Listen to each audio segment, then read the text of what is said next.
ಪುನೀತ್ ರಾಜಕುಮಾರ್ ಕನ್ನಡ ಚಲನಚಿತ್ರರಂಗದ ಹೆಸರಾಂತ ನಟರು ಮತ್ತು ನಮ್ಮೆಲ್ಲರ ಪ್ರಿಯ ಅಪ್ಪು ಎಂದೇ ಪರಿಚಿತರು.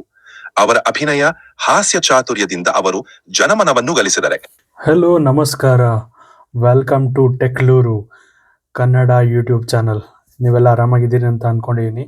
ಇವತ್ತೊಂದು ಹೊಸ ಕಾನ್ಸೆಪ್ಟಲ್ಲಿ ವಿಡಿಯೋ ತೊಗೊಂಬಂದಿದ್ದೀನಿ. ನಂಗೆ ಗೊತ್ತಿಲ್ಲ, ಶೋರ್ ಇಲ್ಲ, but let me try how it is going to work out. ಯಾವ ಥರ ವರ್ಕೌಟ್ ಆಗುತ್ತೆ ಅಂತ ನೋಡೋಣ. ಏನು ಗೊತ್ತಾ, ನೀವು ChatGPT ಅಂತ ಕೇಳಿರ್ತೀರ. ಇದು ಒಂದು LLM model, generative AI assistant. ನೀವು ಏನೇ ಪ್ರಾಬ್ಲಮ್ ಕೊಟ್ಟರು ಅದು ಸಾಲ್ವ್ ಮಾಡಿ ಕೊಡುತ್ತೆ. ಸೊ ಅದನ್ನು ನಾನು ತುಂಬ ವರ್ಷದಿಂದ ಯೂಸ್ ಮಾಡ್ತಾಯಿದ್ದೀನಿ. ಆಲ್ಮೋಸ್ಟ್ 2 years ಆಯಿತು. ಸೊ ಅದ್ರ ಬಗ್ಗೆ ನಾನು ತುಂಬ ವಿಡಿಯೋಸು ಮಾಡಿದ್ದೀನಿ, ಎಜುಕೇಷನ್ ವಿಡಿಯೋಸು ಮಾಡಿದ್ದೀನಿ. ನೀವು ಹೋಗಿ ನೋಡ್ಕೊಂಬರ್ಬೋದು ನನ್ನ ಪಾಡ್ಕಾಸ್ಟ್. ಅದರ ಲಿಂಕ್ ನಾನು ಮೇಲ್ಗಡೆ ಹಾಕಿರ್ತೀನಿ. ನಿಮಗೆ ChatGPT ಕಲಿಬೇಕಂದ್ರೆ ತುಂಬ ಇನ್ಫಾರ್ಮೇಟಿವ್ ವಿಡಿಯೋಸ್ ಹಾಕಿದ್ದೀನಿ, ನೋಡ್ಕೊಂಬನ್ನಿ. ಹಾಗೆ ಟೆಕ್ಲೂರು ಚಾನೆಲ್ ಸಬ್ಸ್ಕ್ರೈಬ್ ಮಾಡದೇ ಇದ್ದಲ್ಲಿ ಇವಾಗಲೇ ಮಾಡಿ. ನಿಮಗೆ ಎಲ್ಲ ಟೆಕ್ ರಿಲೇಟೆಡ್ ಕಂಟೆಂಟ್ನ ನಾನು ಅಪ್ಲೋಡ್ ಮಾಡ್ತಾ ಇರ್ತೀನಿ. ಹಾಗೆ ಈ ವಿಡಿಯೋನ ಸ್ಟಾರ್ಟ್ ಮಾಡೋಣ. ಇವತ್ತು ಏನು ಮಾಡ್ತಾ ಇದ್ದೀನಿ ಗೊತ್ತಾ, ChatGPTಯಲ್ಲಿ ಒಂದು ಹೊಸ ಆಪ್ಷನ್ ಬಂದಿದೆ, ನೋಡೋಣ. ಇವಾಗ ನಿಮ್ಮ ಮುಂದೆ ಒಂದು ChatGPT ಓಪನ್ ಮಾಡ್ತಾ ಇದ್ದೀನಿ. ಇಲ್ಲಿ ವಾಯ್ಸ್ ಚಾಟ್ ಅಂತ ಒಂದು ಆಪ್ಷನ್ ಕೊಟ್ಟಿದ್ದಾರೆ. ಅದನ್ನು ಓಪನ್ ಮಾಡೋಣ. ಓಕೆನಾ, ಅದು ಓಪನ್ ಆಗ್ತಾ ಇದೆ.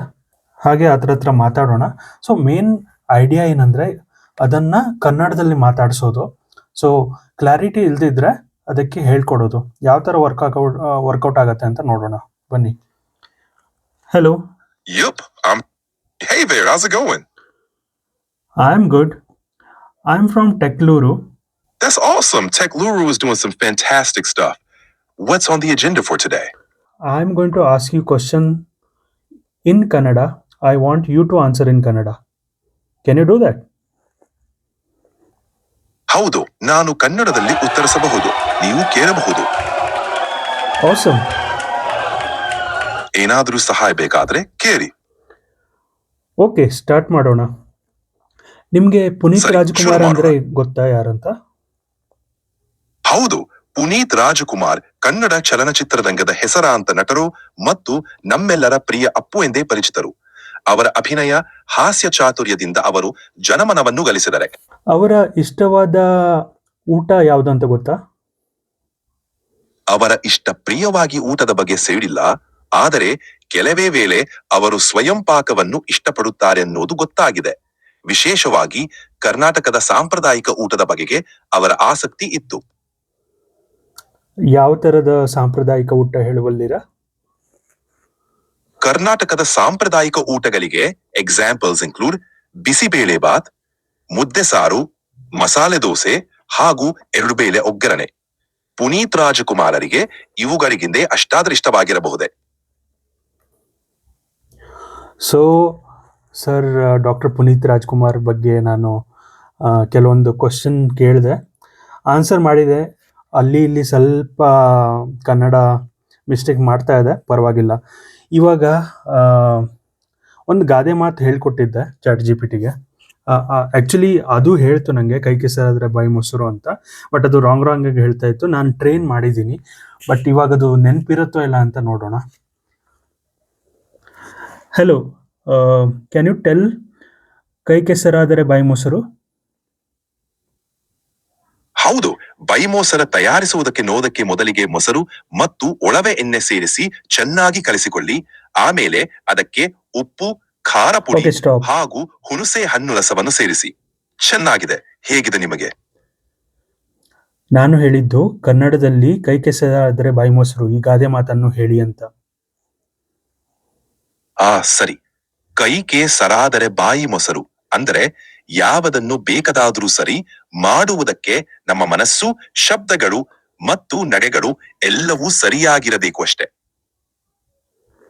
ಆ್ಯಕ್ಚುಲಿ ನಂದು ಓಲ್ಡ್ ವಿಡಿಯೋ ಇಲ್ಲ, ನಾನು ಟ್ರೈ ಮಾಡ್ತಾ ಇದ್ದೆ. ಅದು ಕೈ ಕೆ ಸರಾದರೆ ಆ ಥರ ತುಂಬ ರಾಂಗಾಗಿ ಹೇಳ್ತಾ ಇತ್ತು. ಇವಾಗ ಟ್ರೈನ್ ಮಾಡಿದ್ದೀನಿ, ಇವಾಗ ಆಲ್ಮೋಸ್ಟ್ 85 to 90% ಕರೆಕ್ಟಾಗಿ ಹೇಳ್ತಾ ಇದೆ. ನೆಕ್ಸ್ಟ್ ಯಾವುದಾದ್ರೂ ಗಾದೆ ಮಾತು ಕೇಳ್ತೀನಿ, ಹೇಗೆ ಹೇಳುತ್ತೆ ಅಂತ ನೋಡೋಣ. ಇವಾಗ ಇನ್ನೊಂದು ಗಾದೆ ಮಾತು ಹೇಳ್ಕೊಡ್ತೀನಿ. ಓಡು, ಹೇಳಿ. ಊಟ ಬಲ್ಲವನಿಗೆ ರೋಗವಿಲ್ಲ. ಅದೊಂದು ಹಳೆಯ ಕನ್ನಡ ಗಾದೆ ಮಾತು. ಇದರ ಅರ್ಥ ಒಬ್ಬ ವ್ಯಕ್ತಿ ಕಷ್ಟಪಟ್ಟು ಶ್ರಮಿಸಿದಾಗ ಆ ಶ್ರಮದಿಂದ ಬಂದ ಸಂಪ್ರಾಪ್ತಿ ಅವನಿಗೆ ನೋವು ನೀಡುವುದಿಲ್ಲ ಎನ್ನುವುದಾಗಿರುತ್ತೆ. ಅದೇ ಗಾದೆ ಒಂದ್ಸಲ ರಿಪೀಟ್ ಮಾಡ್ತೀರಾ? ಹಣಬಲ್ಲವನಿಗೆ ರೋಗವಿಲ್ಲ. ಅದು ರಾಂಗ್. ನಾನು ಈಗ ಕರೆಕ್ಟ್ ಆಗಿ ಹೇಳ್ಕೊಡ್ತಾ ಇದ್ದೀನಿ. ಕ್ಷಮಿಸಿ, ಸರಿಗಿಲ್ಲ. ನೀವು ಹೇಳಿದೇ ಸರಿ.